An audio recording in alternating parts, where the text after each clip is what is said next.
আসসালামু আলাইকুম। আপনারা সবাই কেমন আছেন? আশা করি আল্লাহর রহমতে সবাই ভালো আছেন। আর আমিও আলহামদুলিল্লাহ ভালো আছি। আবারও চলে আসলাম নতুন আরেকটি ব্লগ নিয়ে।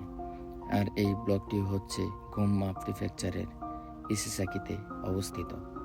আর এই পার্কটি অনেক জায়গা নিয়ে করা, যা আপনার ছোট বাচ্চাদের খেলার মতন পর্যাপ্ত জায়গা প্লাস বিকেলে হাঁটার মতন জায়গা আছে। আর এই পার্কটিতে সব থেকে বেশি ভালো লাগে সাকুরা ফুল ফোটার সময়, কারণ এই পার্কটিতে প্রচুর পরিমাণ সাকুরা ফুলের গাছ। আর সাকুরা ফুল কিন্তু জাপানের ন্যাশনাল ফুল।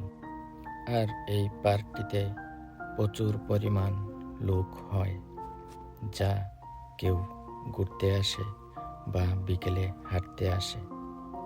আর ঠিক এইরকমই একজনের সাথে দেখা হলো। একটা কথাই আছে না যে প্রেমের মরা জলে ডুবে না, ঠিক তেমনি এই দাদুদের দেখে বুঝলাম।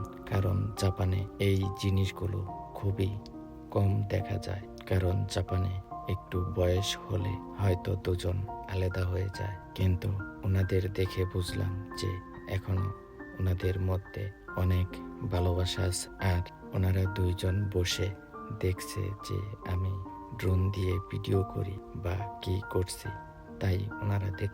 আর এই জায়গাটাও অনেক সুন্দর ছিল, আমার কাছেও অনেক ভালো লাগে এই জায়গাগুলো, তাই আপনাদের সাথে শেয়ার করলাম।